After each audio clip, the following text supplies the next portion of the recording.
Good morning. Welcome to the forecast discussion for February 26, 2015. It's a snowy Thursday morning if you're down over the Delmarva Peninsula. However, the rest of the region so far we're just cloudy with some increasing clouds over the northern tier as an area low pressure passes well to the south and east of the Philadelphia and New York City metropolitan area. We have winds from the northeast around 10 to 15 miles per hour, and those winds are a result of an area low pressure down here around the Virginia coastal waters. We have snow building into the Delmarva Peninsula, and that snow will eventually push into southern New Jersey and also the rest of the Philadelphia and New York City metropolitan area, with a coating of snow possible for the major metropolitan areas and snowfall as much as 4 inches over portions of extreme southern New Jersey, primarily Cape May County. Now, when we take a look at the latest radar, really it has more bark than bite, as much of this is not reaching the ground yet. Where it's actually snowing is actually down here. Now, eventually, the atmosphere will moisten up enough to allow that snowfall to reach the ground, and when it does, again, generally coating to maybe an inch over the Philadelphia and New York City metropolitan area, possibly 1 to 2 inches along the central New Jersey coast. And then as you head towards southern New Jersey, basically south of Philadelphia, and also down towards Cape May, you're looking anywhere from 2 to 4 inches of snow, more likely 2 inches over much of southern New Jersey, and the 4-inch potential more likely over the extreme tip of New Jersey, right around Cape May County and Cape May, New Jersey. So again, the bulk of this storm will miss to our south and will exit out into the Atlantic with no major impacts on our region. On the latest surface map, you can see our area low pressure down here along the southeast coast. Here comes our polar disturbance. If the timing of these two disturbances was a little bit faster, if they started to interact a little bit sooner, this could have been a very impressive winter storm. However, the pattern just is not lined up for that type of scenario.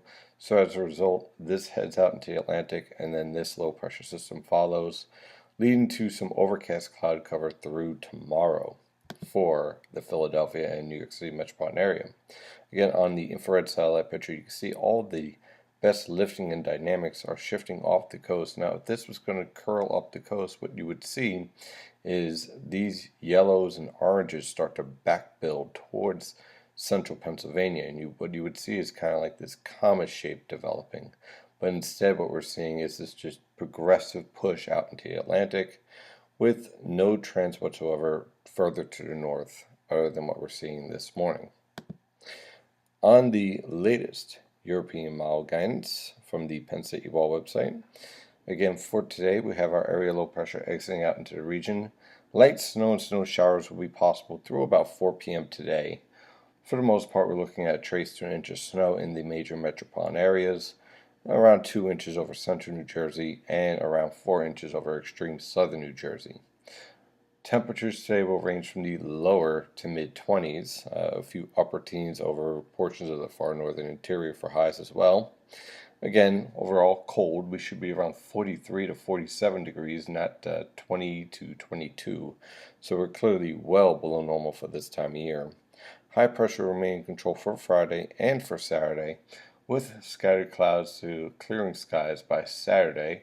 Look for low temperatures on Friday in the single digits to lower teens for the interior and mid-teens along the coast. High temperatures in the upper teens to lower 20s throughout the entire Philadelphia and New York City metropolitan area. On Saturday, look for low temperatures in the single digits below zero over the interior, single digits along the coast. Very cold morning on Saturday morning. High temperatures only in the upper teens to lower 20s. On Sunday, we warm up just a little bit. We have a southwesterly wind and an area low pressure approaching from the west. Look for increasing clouds throughout the day. Low temperatures in the single digits to lower teens throughout the region. High temperatures in the lower to mid 30s. We might actually break freezing in a few locations. Now, we're going to have to watch out for some precipitation on Sunday night, producing some light snow, sleet, and freezing rain. By the time we get to Monday, that precipitation will linger on into the morning, making for an interesting morning commute on Monday morning. Look for low temperatures in the lower to mid-20s, high temperatures in the upper 30s to lower 40s. Any precipitation falling will change over to rain by the time we get to late Monday morning. We'll have a break in the precipitation Monday night through Tuesday morning, with some scattered cloud cover and temperatures falling into the lower to mid-teens over the interior and upper teens to mid-20s along the coast. By the time we get to Tuesday afternoon, another area low pressure will approach with a warm front, this time a warmer scenario with snow changing over to rain.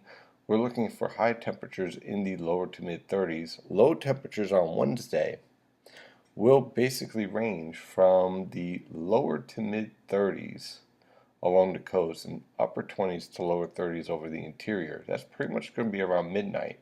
And then from there on out, temperatures will rise throughout the day as a warm front pushes north of the region, leading to any precipitation falling changing over to rain with high temperatures in the mid 40s over the interior and upper 40s to lower 50s along the coast. Now, this forecast is dependent on the exact track of the low pressure system, but if this forecast holds, this will be the first time we've seen a 50-degree temperature going back to, let's see, November. So it would be it'd be a pretty nice change, is for sure, for the region if we get to those temperatures on Wednesday. We'll keep an eye on that low pressure track. So that is your forecast discussion for today. Of course, I'm your meteorologist, Stephen DiMartino. Thank you for following NYNJPA weather, and as always, stay safe out there.